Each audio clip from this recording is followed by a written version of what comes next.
So the first thing we're going to look at is just factorising, but now we've got complex numbers that we can work with as well. We sort of talked a bit about this in complex numbers anyway. But one of the key ideas is if all the coefficients of that algebraic expression are real, then we know the solutions or the roots or the zeros, call them whatever you will, but they will always appear in conjugate pairs. Okay. Now, next one, every polynomial of degree n, we can express it as a mixture of linear and quadratic factors. Now, that's when we're dealing with real numbers, because the quadratic may or may not factorise using real numbers. But if we consider complex as well, then now everything can be reduced down to linear factors. So just a whole heap of linear, and they'll be n, the same as the power, whatever the power is, you'll end up with that many linear factors. Okay. So what that basically means, one of the implications of that is, if you've got a polynomial of odd order, it must always have a real solution.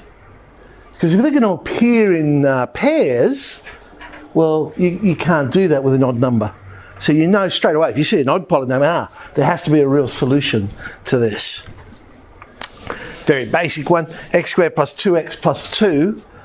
Okay, but I think I mentioned this before, but now when we factorise, we can always use difference of two squares for a quadratic. So that's an alternative way of looking at it. So I could make that x plus 1 squared plus 1. Oh, hang on, sum of two squares. But then using real numbers, I can say, oh, hang on, that's not really 1. That's actually minus I squared. So I get x plus 1 plus I, x plus 1 minus I. Of course, the quadratic formula would work as well to bring out those solutions. So here's a quartic, but it's a quartic which could be treated as a quadratic, because you'll notice the powers are going down by an even amount. And this one factorises nicely. Negative 3, positive 4 over the reals.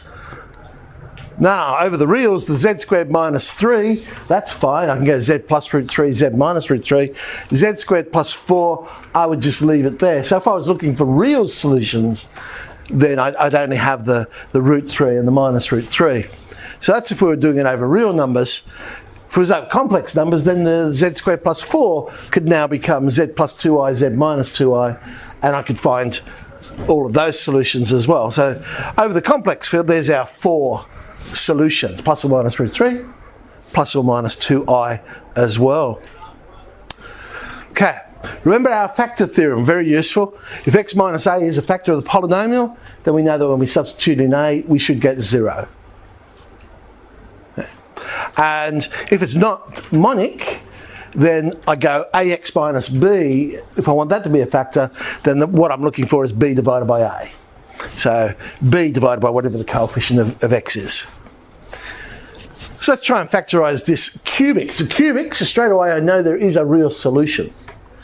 So if I draw out the real solution, that can make life a bit easier.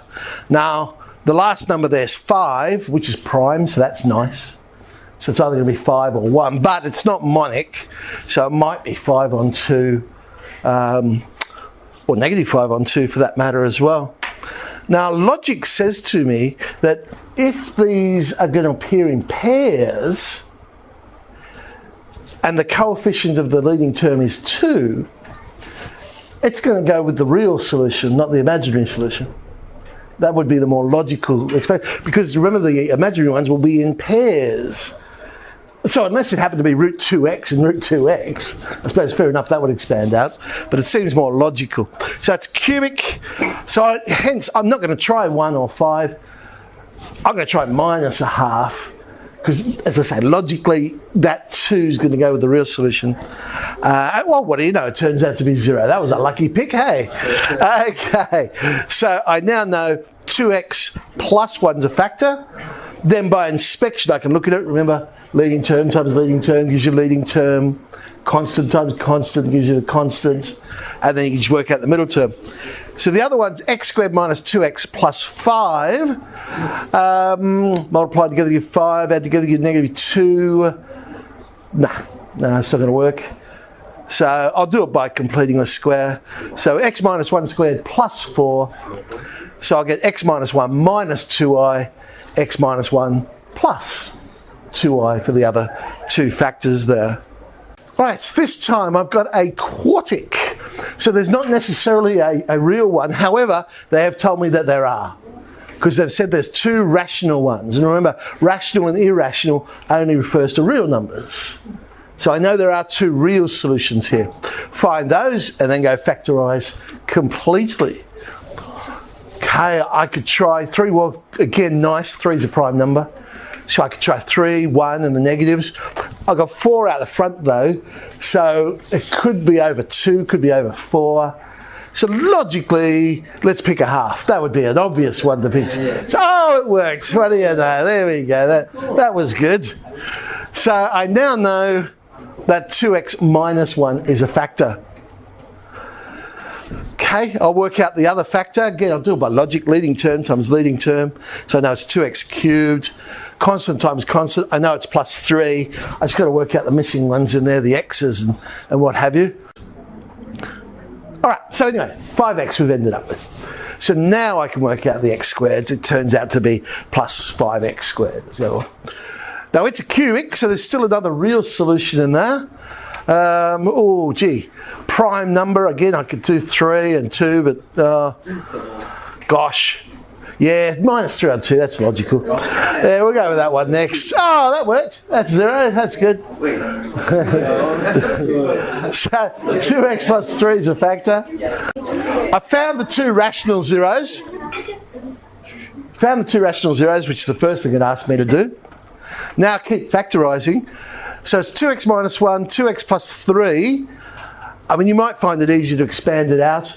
It's still, you can go leading term times leading term, because 2x times 2x times x squared will give me 4x4. Constant times constant times constant. So plus 1 I need there. The x's, how many x's? So how many x's have I got at the moment? The 2x times the 3 would give me 6x. 4, and I want, so I'll just do a bit of a calculation over there. That's going to be tricky. So I've done the 1 times the 3 times 2, that's 6. Let's see, 6 minus 2, oh, that's 4. I want minus 3, so that's minus 1 times 3 times what gives me minus 3x? Oh, plus x. There you go. Or you might want to do a polynomial. I mean, it's totally up to you how you get that other factor, of course. So x squared plus x plus 1, of course, does not factorise nicely. Yuck, fractions. Anyway, let's tidy it up. I mean, that's true, or is it? What was it we were trying to factorise? So I have to end up with 4x. Now, if I was to multiply everything by 2 in here, I'm not going to get 4 when I expand out. I'm going to leave that as a half and root 3 on 2. If it was an equation, no big deal, because equals 0, I can have multiples of it. But if it's a piece of algebra, I can't. So I just have to leave it at that step there, as ugly as it looks.